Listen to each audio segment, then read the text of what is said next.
We're going to kick things off in the classical chess game between Fabiano Caruana and Hikaru Nakamura. E4, E5, knight f3, knight c6. We have an Italian. We have knight to f6, which is the two knights targeting the pawn in the center on the e4 square. D3, h6.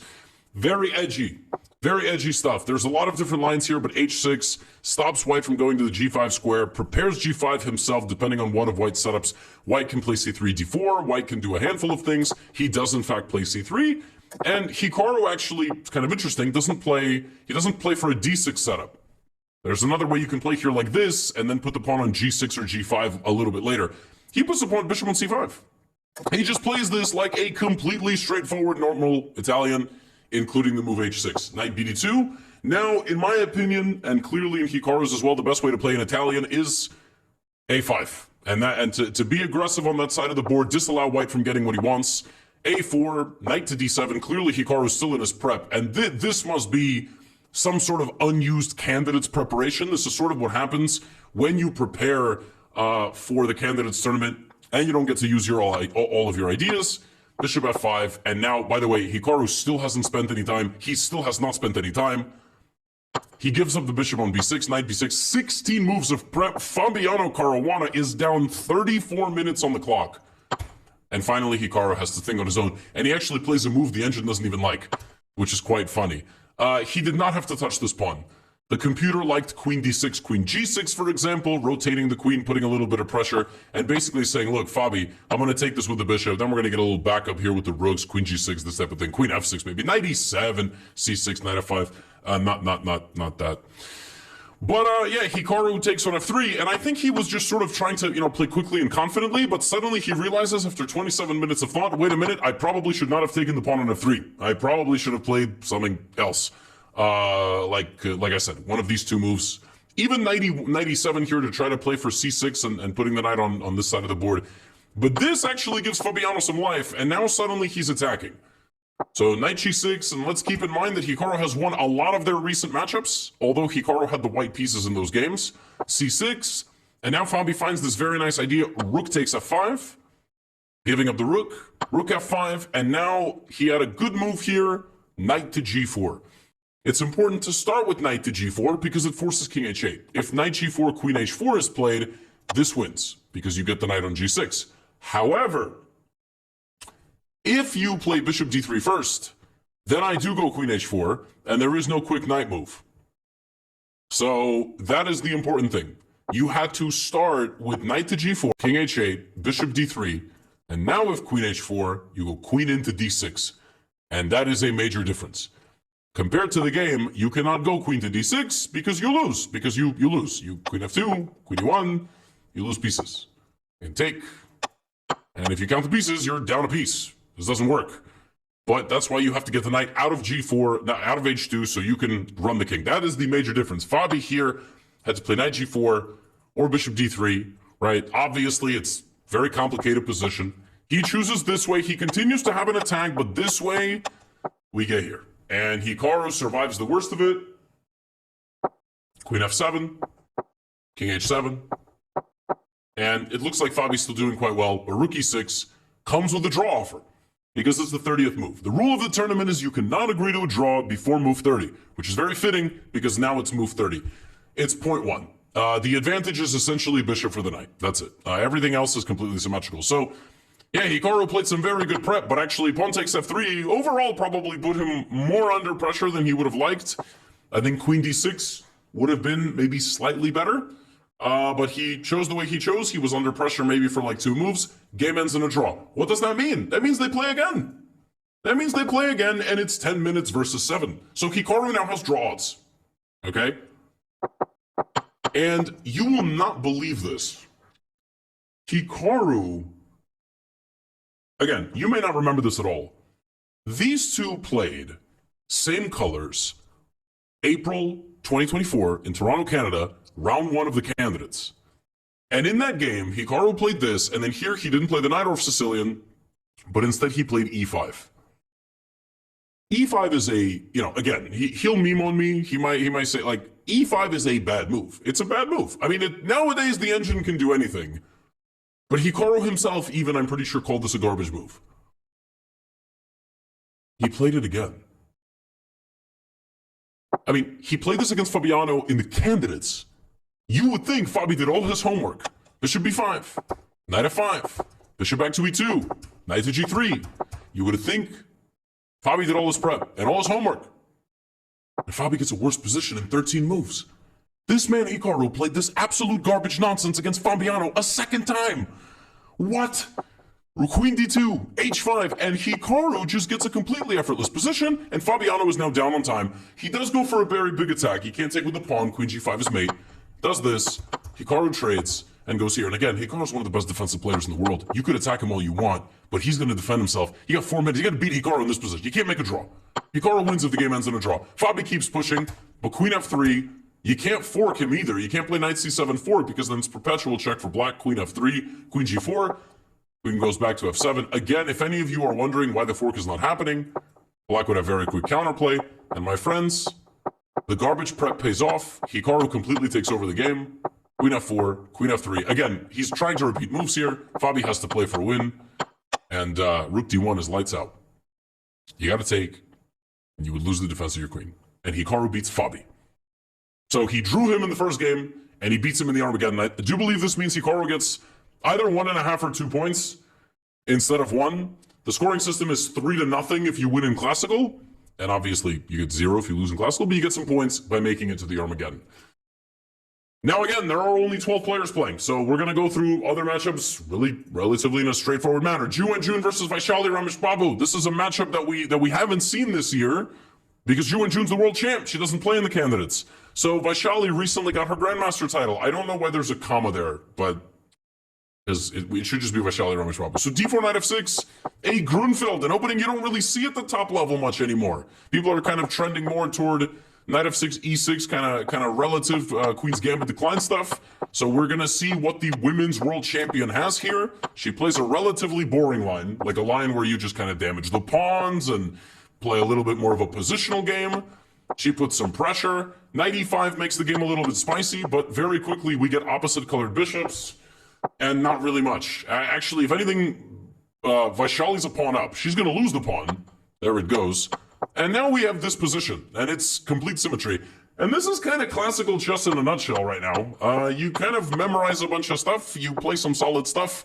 Yeah, you're a pawn down, but it's impossible to win because the bishops are of opposite color. Very important you understand this. If you simplify all this down, it's going to be 1 extra pawn versus this bishop, and the bishop will just sacrifice itself for the pawn, wherever the pawn goes. So you can continue to try to attack black, but look at this. I mean, she just puts her king in the center because the king is actually safe. And the game goes on for a little bit, and Vaishali walks her king to b3 because she's a gangster, but there's nothing here. You look like you're going to get mated. You're not. She keeps trying to hunt the pawns, but yeah, this one. Look, I mean, I'm telling you, it looks very scary. A lot of us would hang mate here.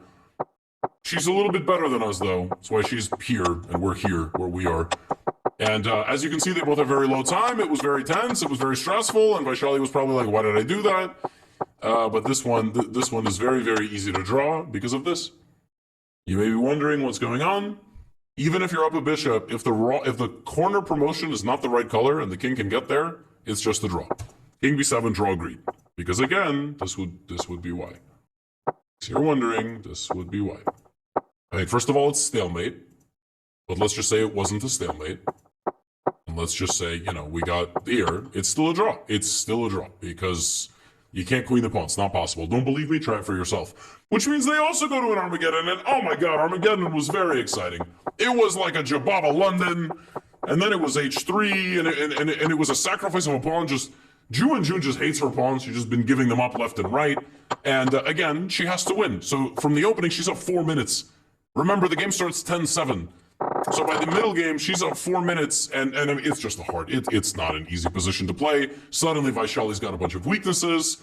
Here comes knight d6. She takes the bishop. She has the bishop pair, and she's up 2 minutes. And she just needs to not completely malfunction, and she's doing a very nice job of that.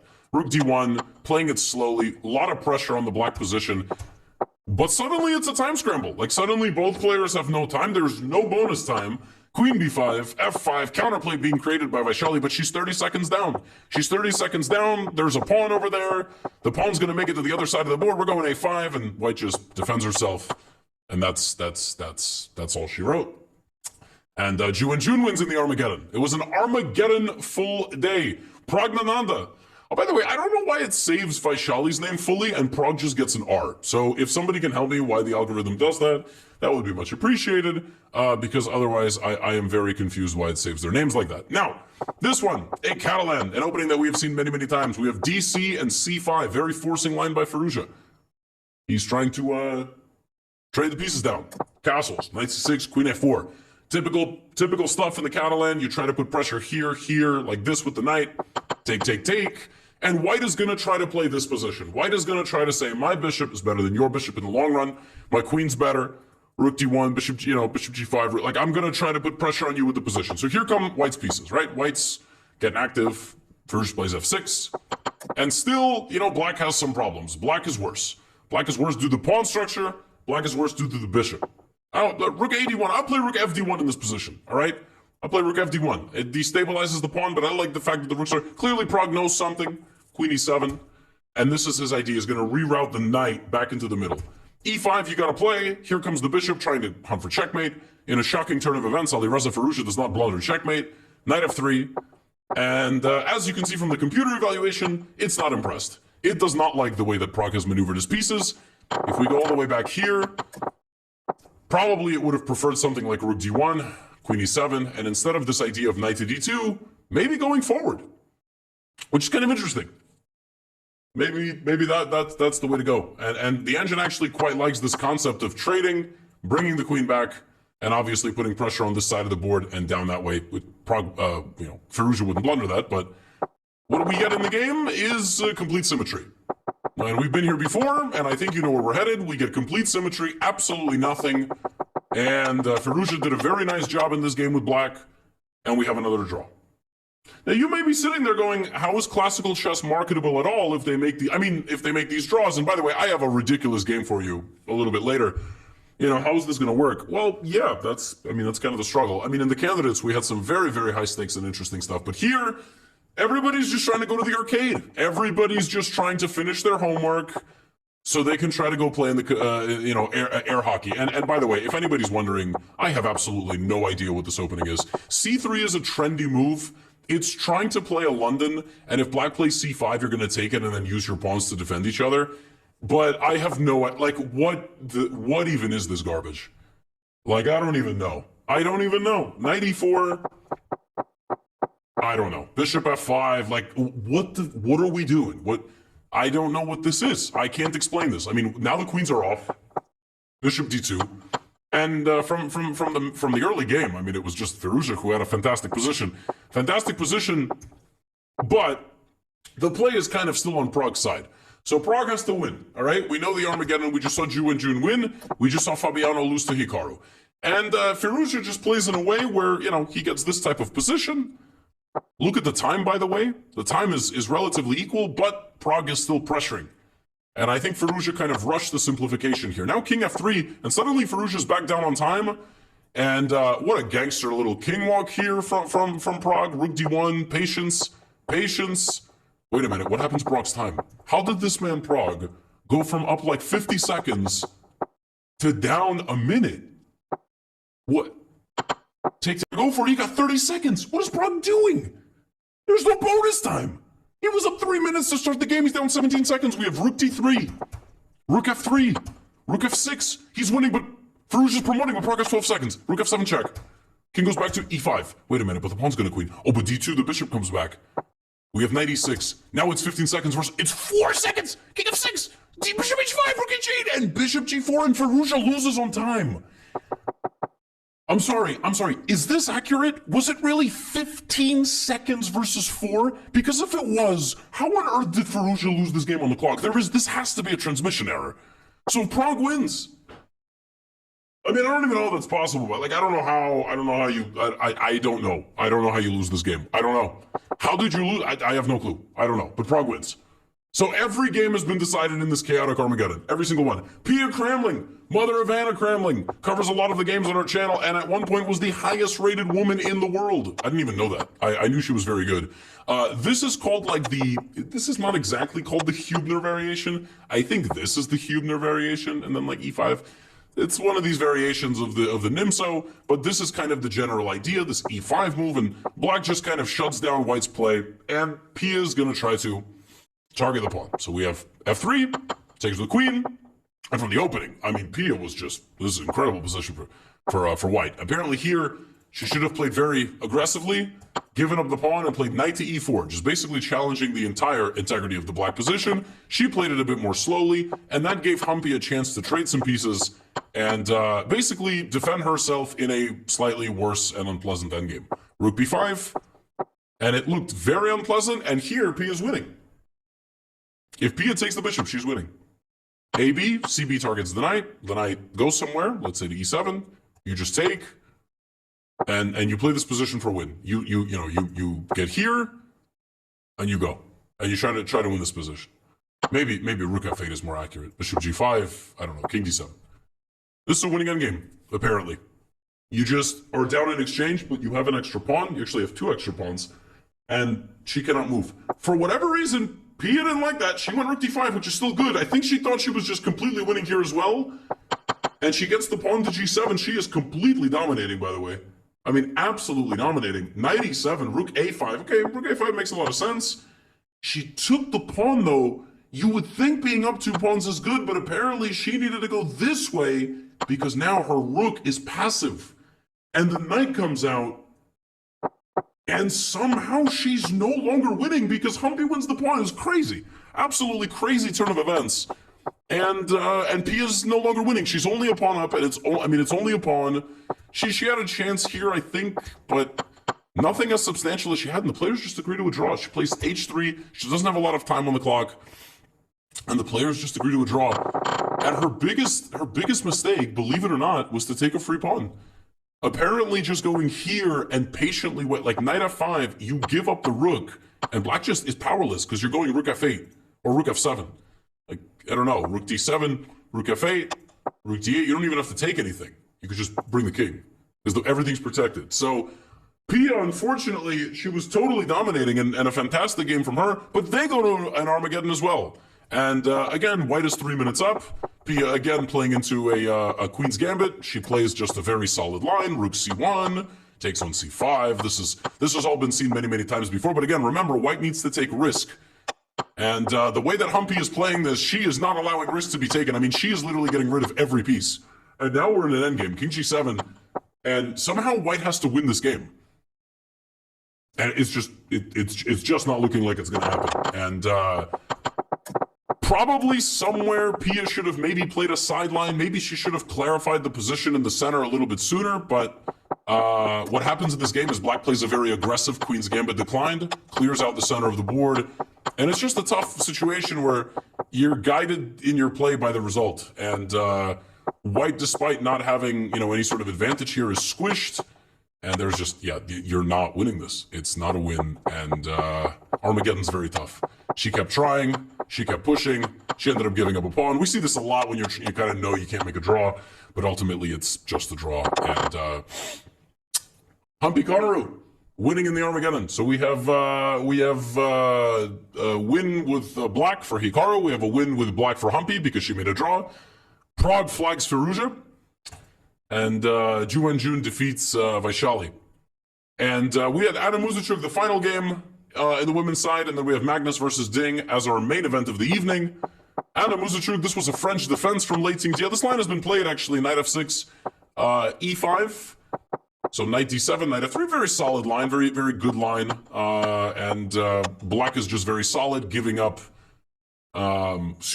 trading the pieces and getting the bishop pair. Although the bishop on d7 is not particularly impressive. And we g4, g5. Very aggressive stuff. Okay? Bishop e3. Queen c7. Late check castles queenside. Now, another key idea in the French is h5. Using the pawns in front of the black king before black castles to push these pieces a little bit back. That's another major idea. But both sides castle queenside in the classical game, and obviously the clash is going to happen over here. White can try to generate an attack, but it's highly unlikely. And as you can see, That is exactly what happens. The game kind of begins to heat up over there. Rook g3, h5, but now this is a very sneaky way of sneaking. A sneaky way of sneaking. I need to take a nap. Rook c3, look at that. And suddenly Leia is under some pressure. Bishop e3, Anna is going to slowly make some progress here. Queen f2, king a8. Now it's just about, now's her moment. She plays rook d3, bishop b4, trades, and now what you got to start doing here with white, you got to push this bishop back, a3, put the bishop back, and play f5. That's what she's got to do. She's got this key idea here to play f5. And for some reason, she didn't like this. And in this position, she played bishop d2, queen b6, and repeated the position. So she obviously did not like the concept of a3 and f5.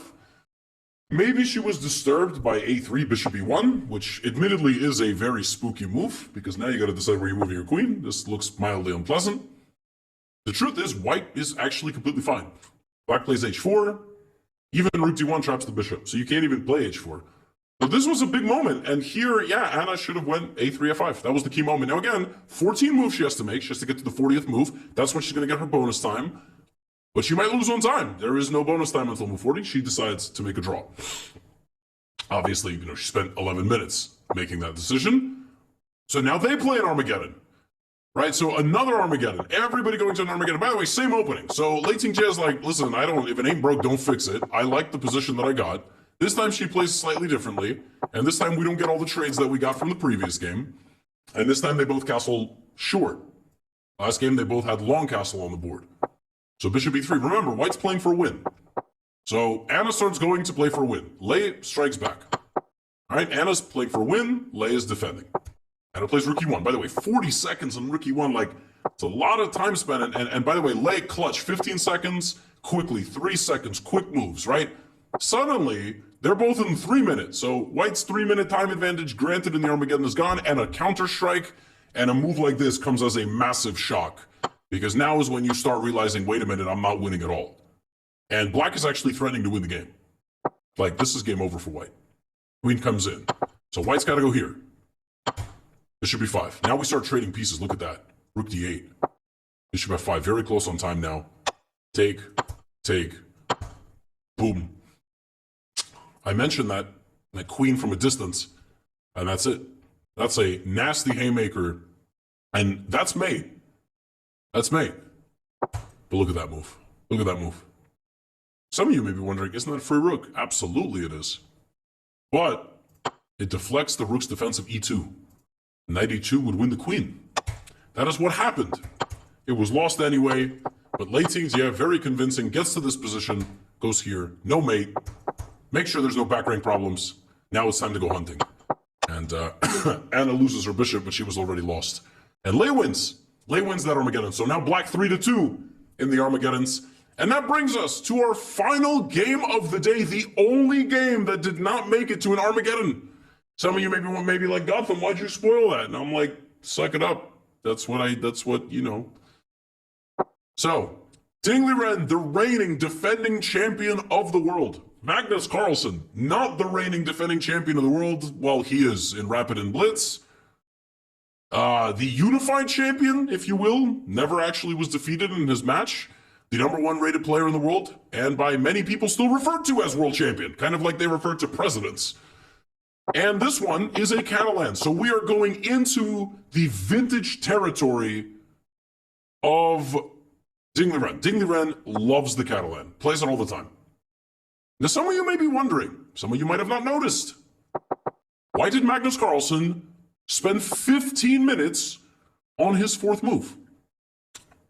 Well, at the tournament, we have something called a confessional booth, which is where the players come in and tell you all of the illegal things that they've done. It's kind of like a, confessional, like a real confessional booth, right? They tell you, oh, I gambled on this game. No, I'm just kidding. They don't do things like that. I mean, maybe they do, but they haven't said that in the confessional booth. So Hikaru came to the confessional booth and said, Magnus just left the board for 15 minutes because he was eating food. Magnus was sitting in the player lounge, eating a bowl of noodles, and then proceeded to eat pizza. That's why it took him 15 minutes to play Bishop e7. Bro, he couldn't eat before the game started?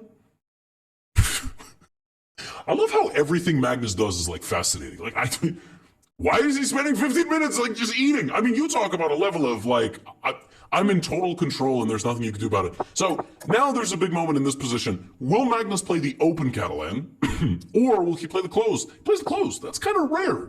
Nowadays, people kind of enter more open territory, but you know, then there's a lot of theory and you don't, you know, so he plays c6, which is just a solid opening. Ding plays queen c2.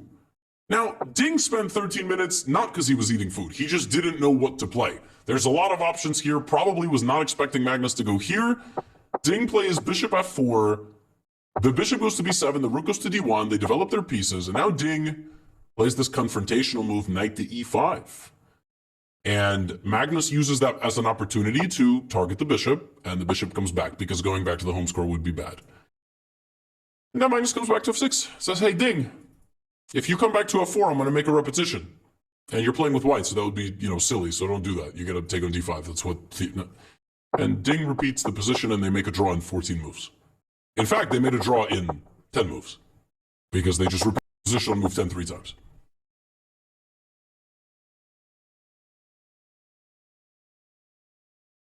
Hey, I heard that there was a post. The broadcasting rights of this tournament are like in India. It's on Sony, LIV, Live. It's on TV in China. What? Like, boys, if we're gonna do this, why don't we just make it a knockout with 25-minute chess? Wouldn't that be so much more exciting? Like, literally every game went to Armageddon. I'm not criticizing the organization. In fact, Norway Chess is like the utmost, strongest tournament that happens every single year with incredible conditions. They have this interesting, like, this is the only tournament in the world that does this, where they get the Armageddon. But like, boys, what are we doing? Like, I mean, if classical chess is that boring, let's just play 25 minutes. Let's make a 3-hour media package for television with ads, with, you know, the whole thing. We watch tennis, we watch all these sports. Let's do that. What are we doing? Anyway, they got to play Armageddon now. So c4, Ding goes for c4. Magnus plays the best move, which is e5. And kind of interesting, by the way, Magnus doesn't play c6. And by the way, for the record, Magnus doesn't have to win. He's playing black. It's a Catalan. I mean, you literally, like, there are very, very small differences between playing the black side of a Catalan and giving yourself a colonoscopy. Like, they're very equivalent. I mean, in terms of the uncomfortability. So, g3, knight f6, and Magnus plays this move h6. I actually played this myself, so I was inspired by a game Vladimir Kramnik played before he did all the anti-cheating stuff. And, you know, obviously now Kramnik's name is associated with, you know, kind of like that whole side of the, but like 70, I saw Kramnik an interesting game in h6. I played it. The idea is basically to prevent bishop to g5. So Ding goes here, e4, d6, and Magnus plays like this. And now Ding plays h3, a5 from Magnus, and by the way, d4 continues to be very strong here, but again, Magnus is just trying to take Ding into territory where he's not going to play moves very fast, and this is knight h7 is a wild move. The idea is to go here, and clamp down on that center. Ding goes here and plays f4. Very, very good play from Ding Liren. Very good play. f5, the best way. Knight d4, take. You know, right? And now here comes Magnus down that side of the board, and yeah, Ding plays queen g4, but just king f8, and you have this moment where you no longer have a plan of action with white. And believe it or not, I'm not even sure where you went wrong. Like, everything Ding did made sense. Maybe he shouldn't have played f5 so quickly, but the position is still okay. Yeah, I don't know. Kind of a weird one. And what he ends up doing is he ends up going here. Magnus just defends himself and starts completely taking over the game. Takes on f3, targets the knight, puts the bishop there. You can't beat him. So he trades all your pieces. And that's it. That's it. Completely locked you down. Completely neutralized, start to finish. The only thing you have remaining is this move g5. It's not going to work. You're gonna play it. You're gonna prep it. At some point, you gotta make the move. You gotta play g5. If you don't play it, you literally have no other pawn break. At some point, you gotta make the move g5. You have to play g5 at some point, or else you lose the game. There it is. And we trade everything, and you will definitely not win because that's mate. So, yeah. Tough game. Tough game. And Magnus actually did not have that much time, but he picks up a couple of pawns, and that's it. Queen g2, queen e4, queen d4. And what's funny is that Ding actually could have probably tried to flag him He could have. He could have tried to flag him, but he's now it's just a draw. So Magnus, very nicely, with about 10 seconds on the clock, wins the Armageddon. Very nice neutralization. Day one ends with Magnus, Prague, and Hikaru winning. It ends with Ju and Jun winning, Lei Tingjie, and Humpy Kanaru. And I could not get a photo of the standings because they were broken.